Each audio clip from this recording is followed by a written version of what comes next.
Cerita Yite dimimitikan dengan memperlihatkan seorang pria bernama Kaisan, sosok yang temperamental dan sering mencari masalah. Kala itu Kaisan sedang melakukan ngewong dengan seorang istri pedagang makanan ringan di pasar. Tapi sayang saat mereka asik-asik gegenjotan, tiba-tiba sang suami pulang bersama seorang temannya yang langsung memergoki mereka berdua. Melihat perselingkuhan dengan mata kepala sendiri, sang suami marah dan langsung menghajar Kaisan. Di tengah kekacauan itu, si istri malah berusaha menyelamatkan dirinya dengan mengatakan bahwa ia dipaksa oleh Kaisan. Tuduhan tersebut tentu saja membuat Kaisan terkejut dan langsung membantahnya. Sang suami yang sudah terlanjur emosi, ia pun tidak peduli apapun penjelasannya. Keadaan bertambah semakin parah di mana sang suami bersama temannya terus mempermalukan Kaisan dengan cara yang kasar. Merasa nyawanya terancam dan diliputi kepanikan, akhirnya Kaisan berusaha melawan. Dan dari perkelahian itu, akhirnya dimenangkan oleh Kaisan, di mana ia membunuh sang suami beserta temannya.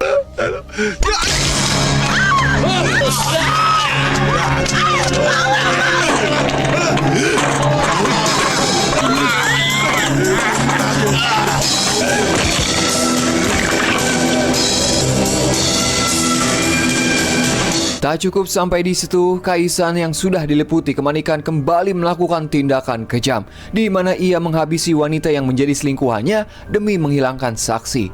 Namun semua kejadian mengerikan itu ternyata disaksikan langsung oleh seorang anak kecil bernama Lily. Kaisan yang melihat itu langsung mengancam Lily agar jangan memberitahu kejadian ini pada siapapun. Kemudian Kaisan pun kabur dari sana tanpa rasa bersalah. Nah, semenjak kejadian mengerikan itu, Kaisan resmi menjadi buronan polisi Hong Kong.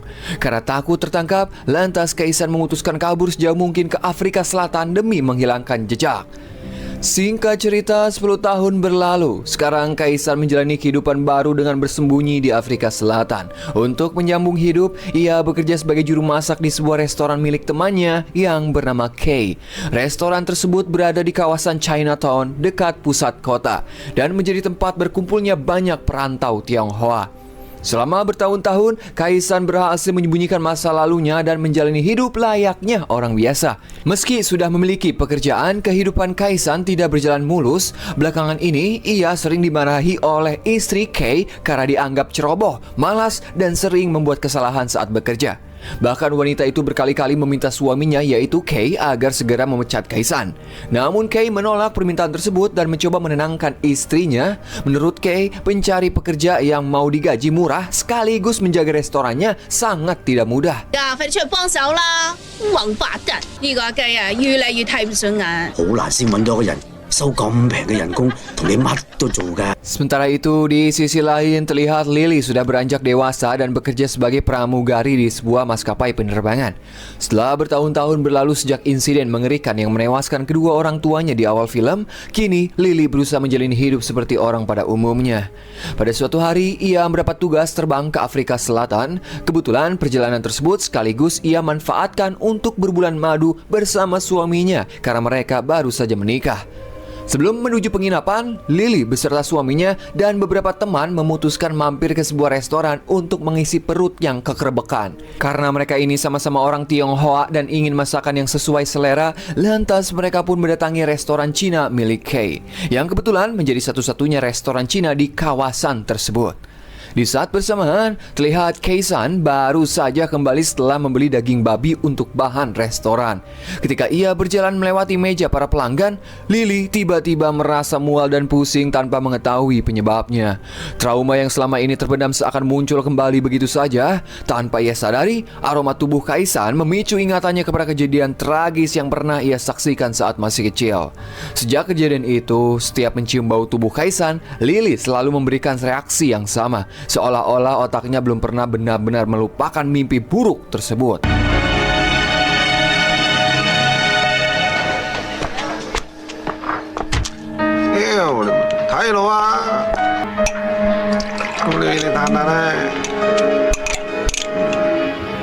Di film ini, Kaisan merupakan seorang pria yang sulit mengendalikan nafsunya. Hidup merantau di Afrika membuatnya kesulitan menjalin hubungan dengan wanita dan membuat perilakunya semakin menyimpang. Kala itu, ia melampiaskan hasratnya dengan cara memasukkan kanjutnya ke dalam potongan daging babi. Dan secara kebetulan, ia mendengar suara desahan istri dari bosnya yang sedang berfotosintesis. Dan hal tersebut semakin membuat Kaisan bergairah. Di sisi lain, sejak mencium aroma khas tubuh Kaisan, Lily kembali dilanda mimpi buruk tentang peristiwa mengerikan yang ia saksikan saat masih kecil. Trauma yang selama ini terpendam kini muncul dan membuatnya semakin yakin bahwa pembunuh orang tuanya masih hidup dan berada di restoran tersebut. Namun saat Lily menceritakan kecurigaannya kepada sang suami, ia pun berusaha menenangkannya. Menurut sang suami, bisa saja semua itu hanyalah perasaan akibat trauma masa lalu, sedangkan bau yang dicium Lily kemungkinan hanyalah aroma daging babi dari dapur restoran. Keesokan harinya, restoran milik Kay mengalami masalah baru karena persediaan daging babi sudah habis. Mereka juga tidak berhasil mendapatkan stok tambahan dari pasar setempat. Agar restoran tetap berjalan, Kay dan Kaisan akhirnya memutuskan pergi mencari persediaan daging ke daerah pedalaman Afrika yang jauh dari kota. 咁啊好咯，一季屌你老味！你仆街白皮豬咁，而家搭到路同啲黑人買肉，唔撚使再睇佢哋面，而家我哋去到咁撚遠，啲肉又臭又臭，鬼撚食你咩？有彈手。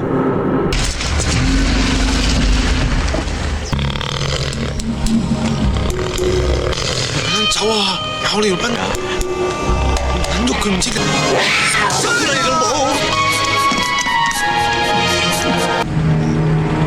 你冇搞撚錯啊！我架車屙尿。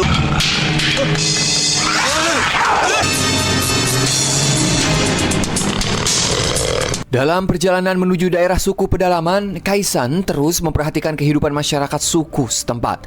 Namun ketika melihat seorang wanita yang mengenakan pakaian tradisional yang terbuka, Kaisan berkali-kali selalu mengatakan hal yang tidak pantas hingga membuat Kay merasa tidak nyaman.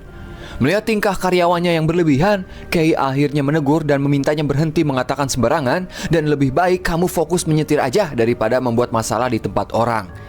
Kemudian setelah tiba di perkampungan suku pedalaman, mereka langsung dikejutkan oleh suasana yang sangat tidak biasa. Terlihat banyak warga berkumpul mengelilingi sejumlah orang yang sedang sakit parah. Bahkan para tetua suku juga sampai melakukan ritual untuk memohon kesembuhan bagi mereka. Usus punya usus, ternyata warga desa itu sedang dilanda wabah virus Ebola yang mematikan. Karena keterbatasan akses layanan kesehatan, masyarakat setempat berusaha menolong para penderita dengan cara yang mereka percayai, yaitu melalui ritual adat dan doa bersama.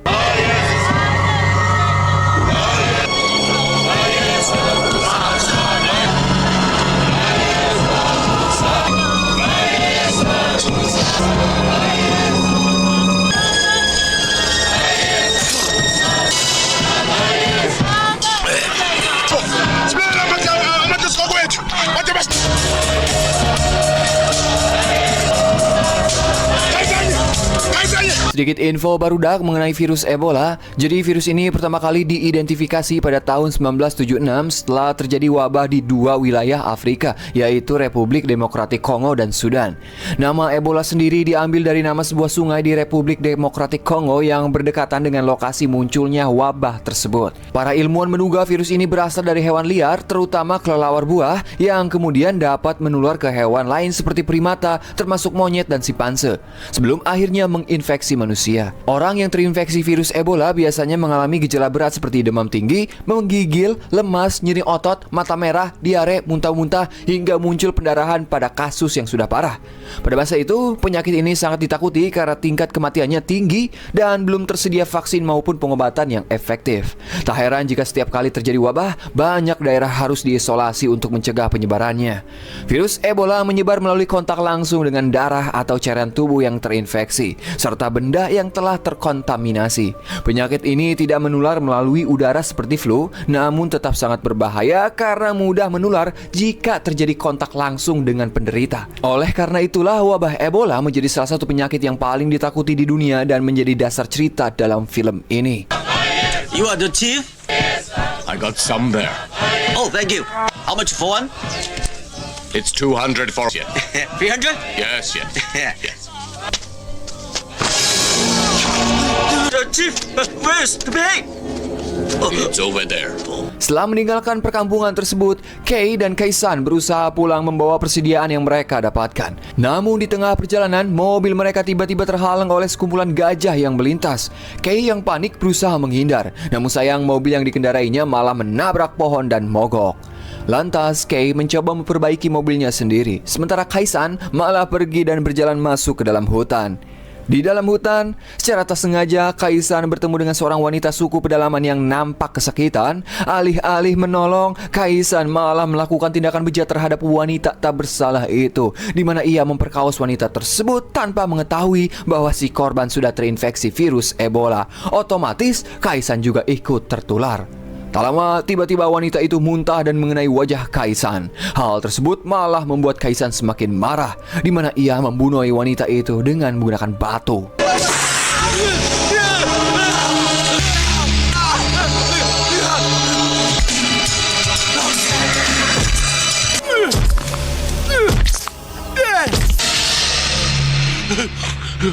Kita 差唔多整好啦，翻嚟啦，呢句嘢早啲講啊！ Setelah kembali ke restoran, dampak virus Ebola perlahan mulai terlihat pada kondisi tubuh Kaisan. Saat sedang memotong daging di dapur, pikirannya tiba-tiba melayang pada kejadian yang baru saja ia alami. Akibat kurang fokus, secara tak sengaja tangannya terluka oleh pisau dan arahnya mengenai olahan daging tersebut. Meski begitu, Kaisan tetap melanjutkan pekerjaannya seolah baik-baik saja. Dan lebih parahnya, daging yang sudah tercampur virus Ebola tetap dimasak dan dimakan oleh para pelanggan restoran. Tak lama, kondisi Kaisan terus memburuk, tubuhnya mulai lemah, wajahnya pucat, hingga pada akhirnya ia pingsan di dalam restoran. Melihat kondisi itu, Kay langsung membawa Kaisan ke lantai atas untuk beristirahat sambil memanggil seorang dokter. Setelah melakukan pemeriksaan, sang dokter menyarankan agar Kaisan segera dibawa ke rumah sakit Siloam karena kondisinya sangat mengkhawatirkan. Tapi saran tersebut tidak langsung disetujui karena istri Kay sangat perhitungan dalam masalah uang. Sebagai gantinya, ia meminta sang dokter untuk mencari informasi mengenai penyakit aneh yang sebelumnya mereka lihat terhadap masyarakat suku pedalaman. 醫生啊，佢冇乜點啊嘛？我建議你哋送佢入醫院好啲啦。唔好意思啊，佢唔方便去醫院噶。我已經同佢打咗支針㗎啦。我操，媽的要死就快一點！我今朝早咧同呢個病人去嗰個黑人鋪，佢會唔會驗到咩傳染？咁啊見到啲病人就病得好辛苦。邊個部落啊？蘇盧咯，蘇盧。放心，我即管同你查下。唔該。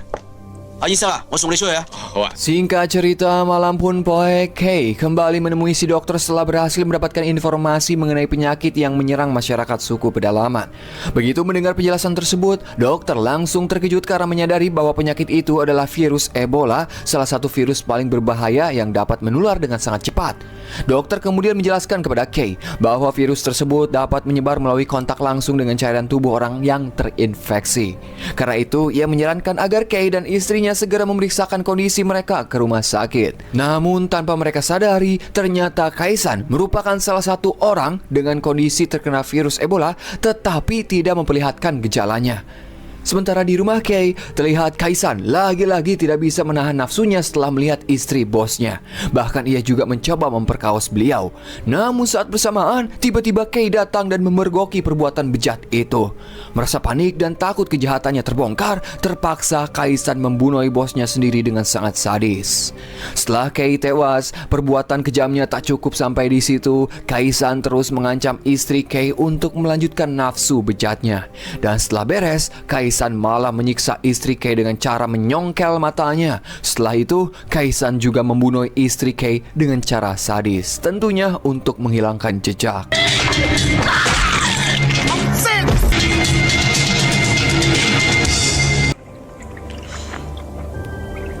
Saat Kay berada di dapur restoran, tiba-tiba datang salah satu karyawan yang berniat menjenguk Kaisan. Takut perbuatannya ketahuan, lantas Kaisan juga membunuh karyawan tersebut. Setelah membantai 3 orang, Kaisan mulai kebingungan memikirkan gimana caranya menyembunyikan semua jasad mereka.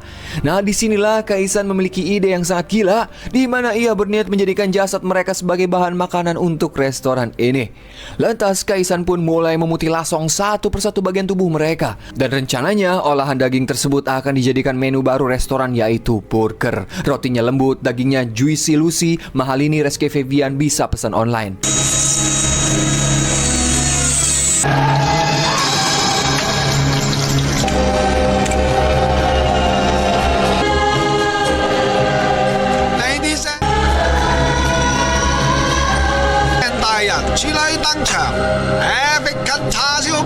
Pada keesokan harinya, restoran pun kembali buka seperti biasa. Tanpa menimbulkan kecurigaan, Kaisan menyajikan menu baru kepada para pelanggan dan mengatakan bahwa itu adalah menu spesial yang baru ditambahkan ke daftar makanan. Beberapa karyawan sempat merasa heran dan bertanya apakah Kay sudah memberikan izin untuk menjual menu tersebut. Dengan wajah yang tenang, Kaisan berbohong bahwa semua itu sudah disetujui oleh bosnya. Ia juga mengatakan bahwa Kay dan istrinya sedang pergi ke Thailand untuk mengunjungi keluarganya, sehingga mereka tidak akan datang ke restoran dalam beberapa hari ke depan. 計過見冇人客，同你開玩笑嘅，係你話我，唉，你乜叫你話我？雞啊！ Setelah restoran tutup dan semua karyawan pulang, Kaisan mulai mencari tempat Kay menyimpan uang hasil usaha restoran. Dan saat ia berhasil menemukannya, tiba-tiba Lily datang ke restoran karena masih menyimpan rasa curiga terhadap pria tersebut. Begitu Lily menyebut nama Kaisan, ia langsung menyadari bahwa wanita di hadapannya adalah anak kecil yang dulu pernah menyaksikan kejahatannya. Merasa identitasnya terancam, Kaisan langsung mengambil sebelah pisau dan berniat menghabisi Lily. Tapi beruntung sebelum ia sempat melakukannya, beberapa pelanggan datang untuk membeli makanan sehingga rencananya harus gagal. Setelah berhasil keluar dari restoran, Lily semakin yakin bahwa pria itu memang Kaisan, pembunuh kedua orang tuanya. Lantas ia pun segera melaporkan kecurigaannya kepada pihak polisi dan berharap mereka bisa menyelidiki kasus tersebut. Sayangnya karena Lily belum memiliki bukti yang cukup dan hanya mengandalkan ingatan masa kecilnya, polisi belum bisa langsung bertindak. Sementara di pusat-pusat kota, terlihat satu persatu pelanggan yang sempat menyantap makanan di restoran mulai jatuh sakit, yang menandakan bahwa virus Ebola telah menyebar lebih luas.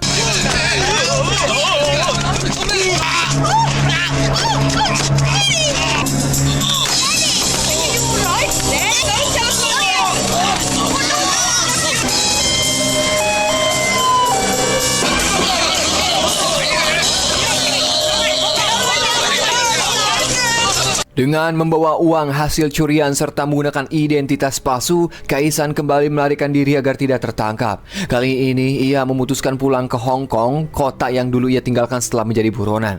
Dan sesampainya di sana, Kaisan langsung menyewa kamar hotel untuk bersembunyi sementara. Sayangnya meski sudah berpindah negara, sifat kejam dan perilakunya sama sekali tidak berubah, di mana ia kembali menyebarkan virus Ebola setelah open BO kepada dua wanita.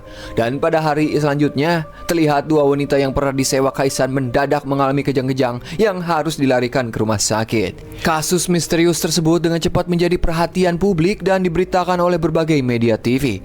Melihat situasi yang semakin mengkhawatirkan, pihak kepolisian pun segera membentuk penyelidikan khusus untuk menelusuri sumber penyebaran virus mematikan itu. Penyelidikan ini dipimpin oleh seorang polisi bernama Inspektur Young. Langkah pertamanya adalah memintai keterangan dari pengelola tempat hiburan yang berkaitan dengan korban. Berdasarkan keterangan yang diperoleh, Young meminta petugas membuat sketsa wajah pria yang dicurigai. Sambil menunggu hasil sketsa selesai, ia memeriksa barang-barang milik para korban dan menemukan sebuah korek api berlogo hotel. Petunjuk itu langsung membawanya ke hotel tersebut untuk melakukan penyelidikan lebih lanjut. Tapi sayang, tanpa mereka sadari, Young sempat berpapasan langsung dengan Kaisan, orang yang selama ini sedang mereka buru. 我會啊。家姐，小姐，得係咪要車啊？多謝。喂，正話係。 Sementara di Afrika Selatan, penyelidikan yang dilakukan pihak kepolisian akhirnya membuahkan hasil. Mereka berhasil mengungkap bahwa Kaisan memang seorang buronan asal Hong Kong yang sudah lama melarikan diri ke Afrika Selatan. Inspektur yang sebelumnya menganggap cerita Lily hanya sekedar kenangan masa kecil, kini mulai menyadari bahwa keterangan wanita itu ternyata benar. Lantas pihak kepolisian Afrika Selatan langsung menghubungi kepolisian Hong Kong untuk memberikan seluruh informasi mengenai identitas dan riwayat Kaisan. Setelah menerima informasi tersebut, polisi Hong Kong termasuk Inspektur Young akhirnya menyadari bahwa Kaisan mungkin menjadi sumber utama penyebaran virus Ebola yang sedang mereka selidiki. Dan kasus ini juga berkaitan dengan pembunuhan orang tua Lily 10 tahun lalu.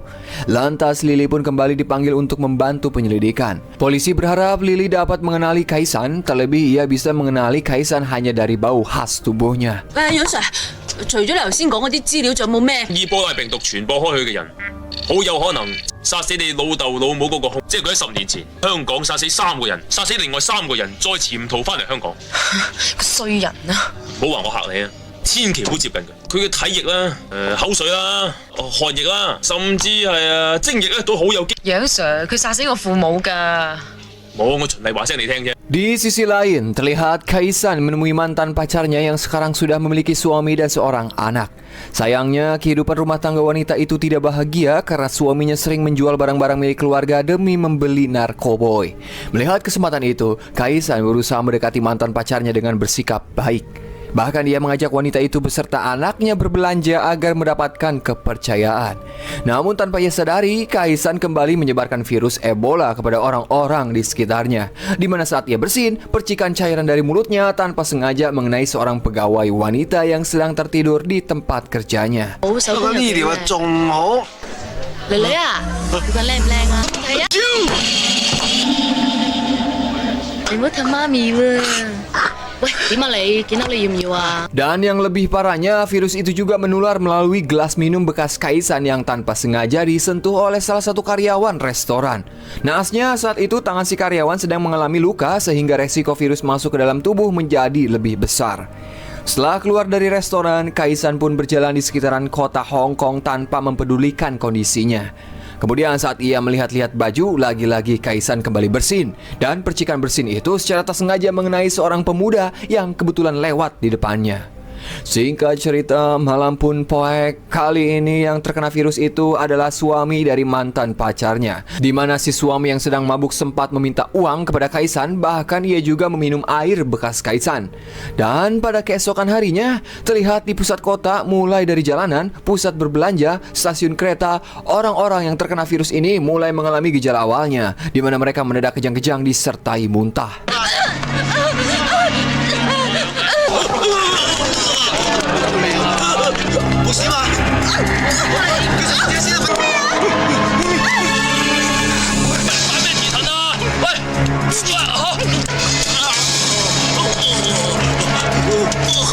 Di sisi lain, saat Lily berada di dalam taksi, tiba-tiba ia kembali merasakan mual dan pusing. Lily pun langsung menyadari bahwa reaksi itu muncul saat Kaisan berada di sekitarnya. Merasa curiga, ia pun turun dari mobil dan mencoba mencari keberadaan Kaisan. Dan benar saja, Lily melihat Kaisan sedang berjalan di sekitar lokasi. Dengan cepat, Lily pun segera menghubungi Inspektur Young. Kemudian ia pun mencoba mengikuti Kaisan kemanapun ia pergi. Namun saat Kaisan masuk ke salah satu gang dan Lily terus mengikutinya, sayangnya ia malah ketahuan. Dalam keadaan panik dan berusaha menyelamatkan diri, Lily nekat menggigit tangan Kaisan hingga berdarah dan langsung pergi dari sana. Akibat kontak langsung dengan darah tersebut, kemungkinan besar Lily juga ikut terinfeksi virus Ebola. 周小姐，阿雞。 Pada malam harinya, Kaisan sempat menghabiskan waktu bersama mantan pacarnya hanya berduaan di kamar. Namun keesokan pagi, wanita tersebut akhirnya mengetahui siapa Kaisan setelah ia melihat siaran berita tentang penyebaran virus Ebola dan sosok pria yang menjadi buronan polisi. Saat itulah ia menyadari bahwa orang yang selama ini ada di dekatnya adalah sosok yang sangat berbahaya. Karena panik, ia langsung mengunci Kaisan di rumah dan berniat melaporkan pada pihak polisi. Namun baru saja keluar dari rumah, ternyata para petugas datang lebih awal setelah menerima laporan dari suaminya mengenai keberadaan Kaisan.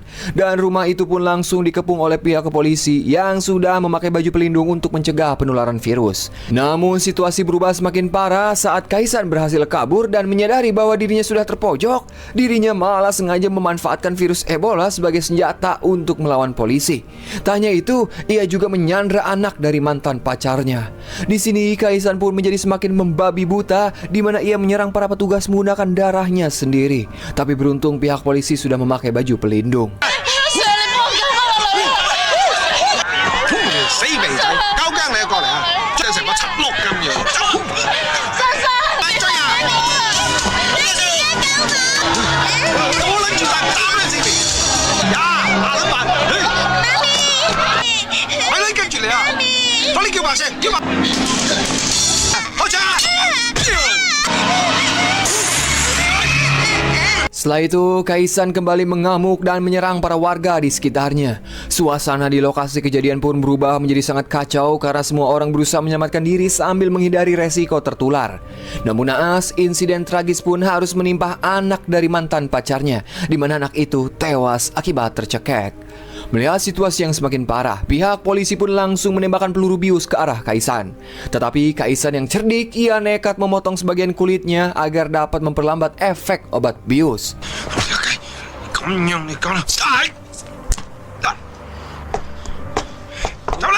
Situasi pun semakin gila di mana Kaisan terus mengancam para warga, bahkan ia juga sengaja menularkan virusnya. Menyadari hal tersebut, Inspektur Yung nekat melawan Kaisan seorang diri tanpa helm pelindung. Sempat terjadi pergelutan di antara mereka, tapi beruntung Yung berhasil mengambil tabung gas dan menyemprotkan gas itu ke arah Kaisan sampai terbakar. Kemudian ia pun langsung menembaknya hingga benar-benar tewas.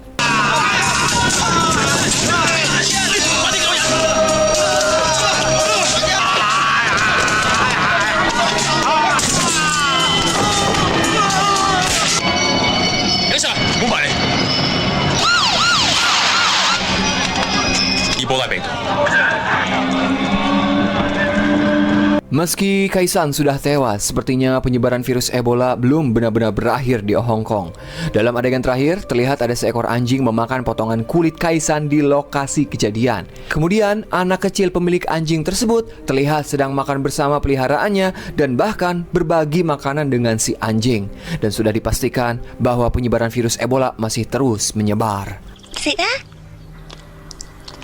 Dan film pun anggesan.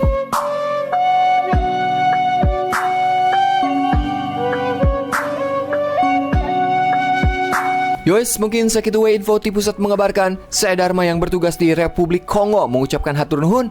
Dan tak lupa saya selalu mendoakan kalian semua diberi kesehatan selalu, dilancarkan rezekinya, dipermudah segala urusannya. Silakan Bapak Gufron penutupan. Wes, kagok sama saya. Unik disebut sesat, dilawan sama saya sekarang. Tapi membutuhkan